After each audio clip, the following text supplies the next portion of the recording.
ఎఫెసీ పత్రిక 4వ అధ్యాయం 22వ వచనం కానించి.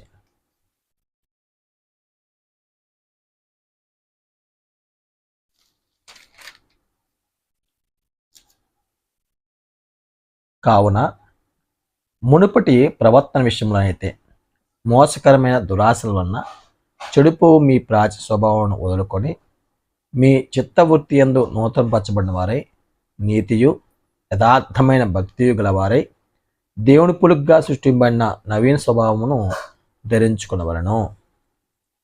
ఇక్కడ పూర్వపు స్థితి గురించి తెలియజేస్తున్నాడు. ఇప్పుడు మీరు సాధించవలసినటువంటి స్థితి గురించి తెలియజేస్తున్నాడు. పూర్వము ఎఫెసీలో ఉన్నటువంటి సంఘ సభ్యులు ఎలాంటి జీవితాన్ని కొనసాగించారు అంటే,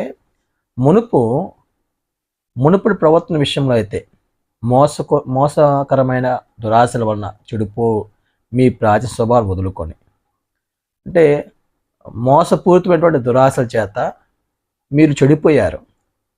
అది ప్రాచీన స్వభావము, ప్రాచీన చెడు స్వభావంతో కూడినటువంటి జీవన విధానం. దాన్ని మీరు వదులుకోండి, దాన్ని మీరు విసర్జించండి, దాన్ని మీరు తీసివేసుకొని ఇప్పుడు మీ చిత్తవృత్తి యందు నూతనపరచబడిన వారై, అంటే మీ మనసులో నూతనపరచబడిన వారై నీతియు యథార్థమైన భక్తియు గలవారై దేవుని పొలిగ్గా సృష్టింపబడిన నవీన స్వభావం ధరించుకోండి. ఆత్మీయంగా ఎదగటంలో మూడో విషయం ఏంటంటే నూతన స్వభావం ధరించుకోవటము. అంటే ప్రాచీన స్వభావాన్ని విడిచిపెట్టి నూతన స్వభావాన్ని మనము ధరించుకోవాల్సిన వారమై ఉన్నాము.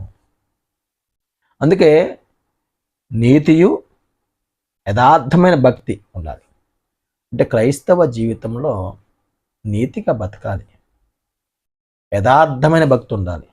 అంటే వేషధారంతో కూడిన భక్తి కాదు, ఒకరి దగ్గర ఒకరిలాగా ఇంకొకరి దగ్గర ఇంకోలాగా ఉంటాం కాదు. చాలామంది ఏం చేస్తారంటే లోకస్తుల దగ్గర లోకస్తుల్లాగా ఉంటారు, విశ్వాసుల దగ్గరకు వచ్చాక విశ్వాసుల్లాగా ఉంటారు. అంటే అటు ఇటు రెండింటిని కవర్ చేస్తూ ఉంటారు. అది ఆత్మీయమైనటువంటి జీవిత విధానం కాదు.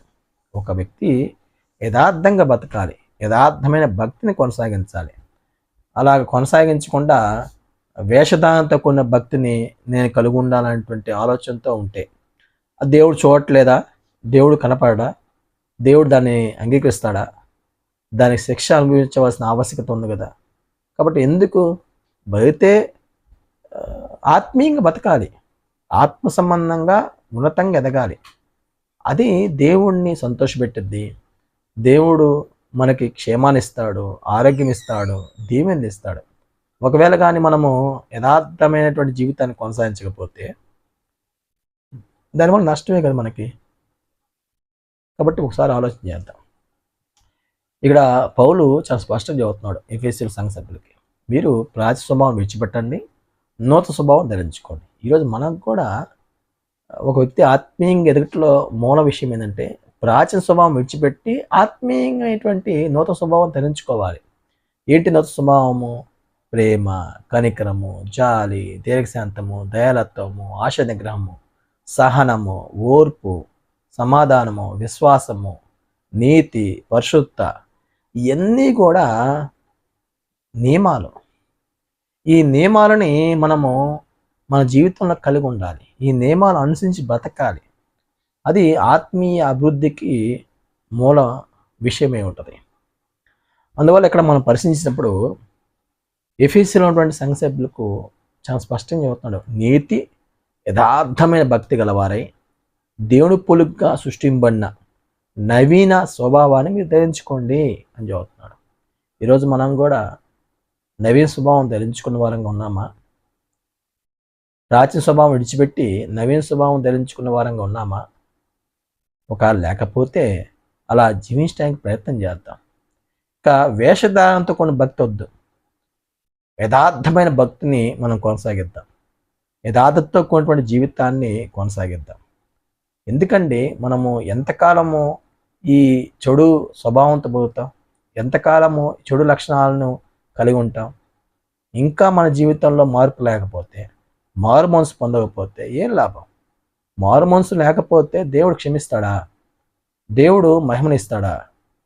తన నిత్య జీవాన్ని మనకి స్వతంత్రిస్తాడా?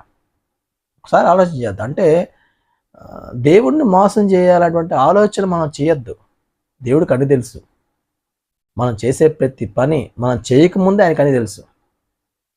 కనుక మనము దేవుడిని మోసం చేసి మనం ఏదో సాధిద్దాము, మనం ఏదో చేద్దాం అనే ఆలోచన మనకు ఉండకూడదు. ఎప్పుడు కూడా దేవుడిని మెప్పించాలి, దేవుడిని మహిమపరచాలి, దేవుడి యొక్క మేలుని మనం పొందుకోవాలి అనేటువంటి ఒక మంచి స్వభావంతో మనం బ్రతకాలి. దేవుడు కనికర సంపన్నుడు, ఆయన జాలి గలవాడు. మనం ఆత్మీయంగా బతుకుతూ ఉంటే ఆయన ఎన్నో విషయాల్లో మనకు సహాయం చేస్తాడు.